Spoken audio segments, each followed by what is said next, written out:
नमस्कार साथियों, समग्र क्लासेस के यूट्यूब चैनल में आपका एक बार फिर से स्वागत है। साथियों, हम संस्कृत कक्षा 8वीं 8 ग्रेड अभ्यास पुस्तिका की श्रृंखला शुरू कर चुके हैं, जिसमें हम पहला पाठ पहले देख चुके थे। आज हम दूसरा पाठ लेकर के आए हैं आपके लिए, और ये लेटेस्ट जो 2024-25 की 8 ग्रेड है उसका सॉल्यूशन है। तो इसमें हम पहला पाठ लोकहितम मम करणीयम ये कर चुके थे। आज हम द्वितीय पाठ कालज्ञो वराहमिहिरः जो है उसके प्रश्नोत्तर देखेंगे। तो चलिए बिना समय बर्बाद करे सीधा शुरू करते हैं। द्वितीय पाठ है कालज्ञो वराहमिहिरः। ये एक ज्योतिष वैज्ञानिक हुए हमारे भारत के प्राचीन ज्योतिष वैज्ञानिक, उनके ऊपर पाठ है।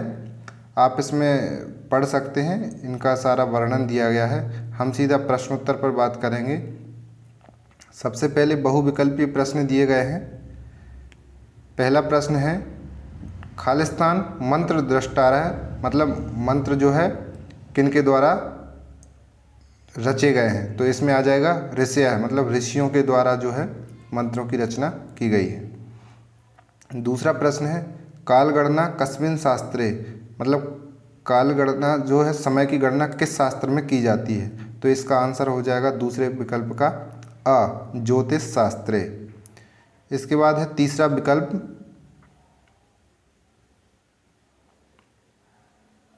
वराहमिहिरः केन ज्योतिष विद्याम अध्यगच्छत्, मतलब जो है उन्होंने किससे ज्योतिष विद्या का किससे अध्ययन किया था।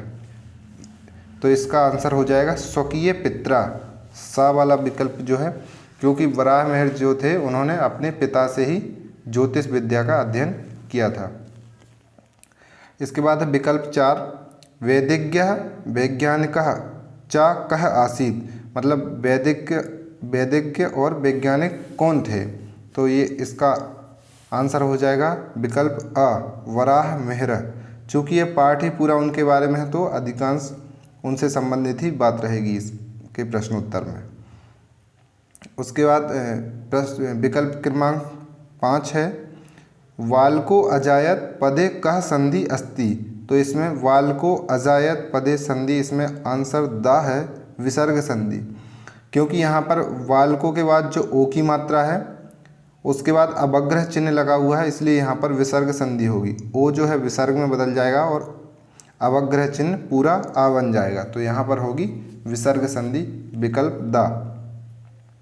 इसके बाद आ जाते हैं रिक्त स्थानीय पूर्यत, जो खालिस्तान है उनको भरना है। वराहमिहिरस्य जन्म डैश ख्रीस्ताब्दे अभवत्, तो यहाँ पर आ जाएगा 499।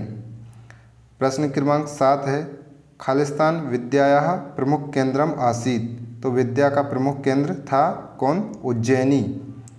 उज्जैन को ही पहले प्राचीन नाम जो था उज्जैनी था, तो उज्जैनी विद्या का प्रमुख केंद्र था। इसके बाद है प्रश्न क्रमांक 8 आदित्य दासस्य पुत्रः डैश आसीत्। तो आदित्य दास के पुत्र कौन थे, वराहमिहिरः। तो इसमें आ जाएगा वराहमिहिरः। प्रश्न क्रमांक 9 चंद्रः खालिस्तान प्रकाशेन प्रकाशते, मतलब चंद्रमा जो है किसके प्रकाश से प्रकाशित होता है। तो इसका 9वें का आंसर हो जाएगा सूर्यस्य। चंद्रमा आपको पता होगा बच्चों कि चंद्रमा जो है उसका खुद का प्रकाश नहीं है, वो सूर्य के प्रकाश से प्रकाशित होता है। प्रश्न क्रमांक 10 है आसीत पदे खालिस्तान लकारः अस्ति, मतलब आसीत जो पद लिखा हुआ है इसमें कौन सा लकार है। तो इसमें आ जाएगा लंग लकार। आपको पता होगा कि संस्कृत में जो है 5 लकार होते हैं, उसमें से आसीत पद में जो है वो लंग लकार है। इसके बाद एक पदेन उत्तर लिखत हैं, तो एक पदेन वाले देख लेते हैं। प्रश्न क्रमांक 11 वराहमिहिरः कुत्र गत्वा खगोल शास्त्रम पठितवान। तो कहाँ जाकर उन्होंने खगोल शास्त्र का पठन पाठन किया था। तो पाटलिपुत्र नगरम। तो इसका उत्तर हो जाएगा पाटलिपुत्र नगरम। प्रश्न क्रमांक 12 है कपित्थ ग्रामः कुत्र अस्ति, मतलब कपित्थ ग्राम जो है वो कहाँ है। तो ये है उज्जैन के निकट में, तो इसका आंसर हो जाएगा उज्जैनियः निकटे। प्रश्न क्रमांक 12 का उत्तर हो जाएगा उज्जयिन्या निकटे। प्रश्न क्रमांक 13 है पादपः वाल्मीकाश्च अधो भौमिक जल स्थितं प्रदर्शयन्ति इति कस्य कथनम अस्ति। मतलब जो है कि ये जो कथन दिया गया है ये किसका कथन है? वराहमिहिर का। किसका? वराहमिहिर का। प्रश्न क्रमांक 14 है भारते वराहमिहिरः कस्य प्रथम आचार्यः अस्ति। भारत में वराहमिहिर किसके पहले आचार्य हुए? तो इसका उत्तर है फलित ज्योतिषस्य। फलित ज्योतिष विज्ञान जो है उसके प्रथम आचार्य थे वराहमिहिर। इसके बाद एक वाक्य आते हैं, मतलब इसमें क्या होता है, एक पूरा वाक्य, कम से कम एक वाक्य में उत्तर देना होता है। प्रश्न क्रमांक 15 है वराहमिहिरेण विरचिता ग्रंथेषु कस्या गुणतत्त्वानां प्रतिपादनम अस्ति। मतलब वराहमिहिर के द्वारा रचित ग्रंथों में कौन सा गुण तत्व है जिसका प्रतिपादन किया गया है। तो इसमें जो इन्होंने जो गूढ़ रहस्य दिया था वो खगोल विद्या के बारे में दिया था। तो इसका उत्तर हो जाएगा वराहमिहिरेण विरचिता ग्रंथेषु खगोल विद्यायाः गुणतत्त्वानां प्रतिपादनम अस्ति। तो यहाँ पर ध्यान रखने की बात ये है बच्चों कि एक जो प्रश्नवाचक शब्द होता है उसी की जगह हमें एक उत्तर वाला शब्द उसी विभक्ति उसी वचन में देना पड़ता है। तो यहाँ पर कस्या की जगह आ जाएगा खगोल विद्यायाः। बाकी प्रश्न पूरा का पूरा उतार देना है और प्रश्नवाचक चिन्ह अंत में जो लगा होता है उसकी जगह पूर्ण विराम लगाना होता है।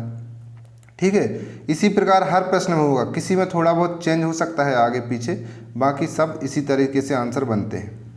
प्रश्न क्रमांक 16 है वराहमिहिरः कस्या स्थाने वैज्ञानिक दृष्टिकोणस्य महत्वं प्रतिपादनम। मतलब उन्होंने कौन से स्थान के लिए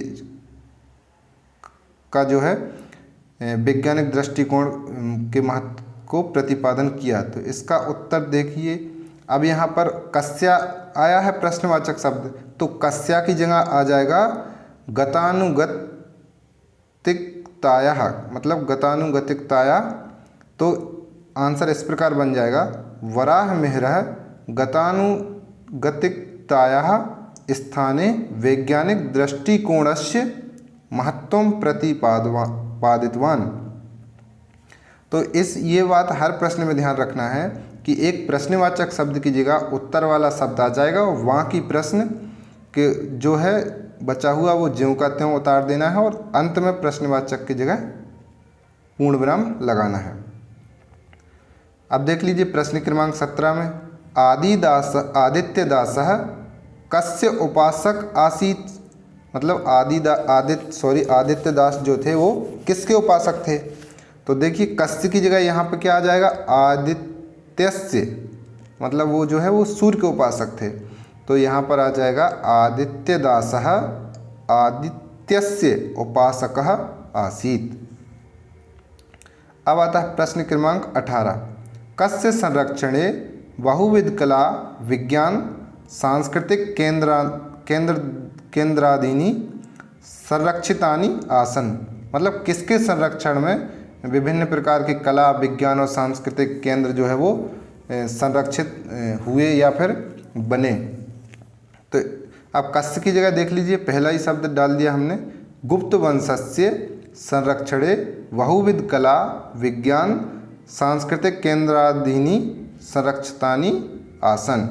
देख लीजिए बाकी प्रश्न ज्यों का त्यों हैं, पीछे प्रश्नवाचक की जगह पूर्ण विराम लगा दिया है और शुरू में कस्य की जगह गुप्त वंशस्य लिख गया है।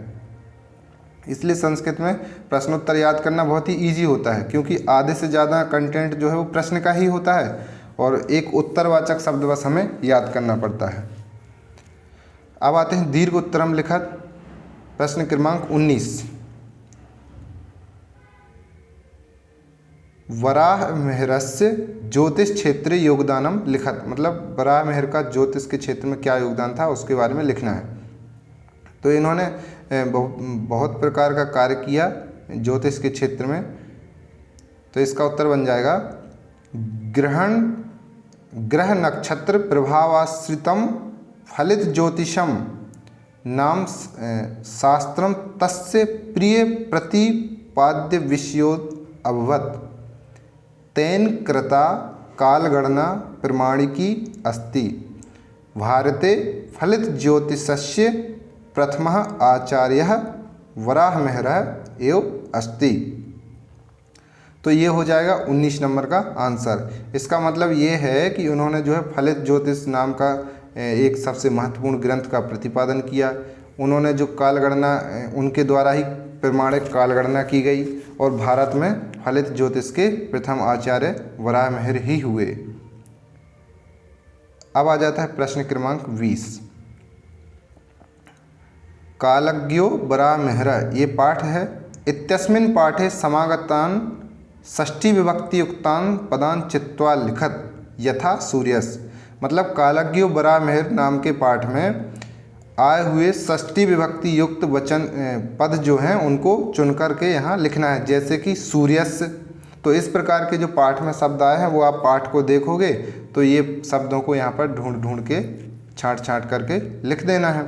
जैसे वराहमिहिरस्य, वैज्ञानिक दृष्टिकोणस्य, तस्य, गुप्त वंशस्य, फलित ज्योतिषस्य, चंद्रस्य, गुरुत्वाकर्षणस्य, सूर्यस्य इत्यादि। तो ये थे अध्याय 2 के प्रश्नोत्तर।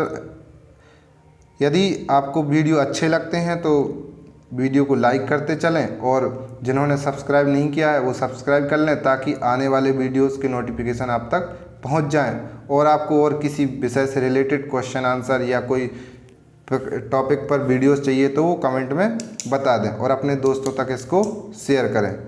ठीक है, मिलते हैं नेक्स्ट वीडियो में, तब तक के लिए धन्यवाद।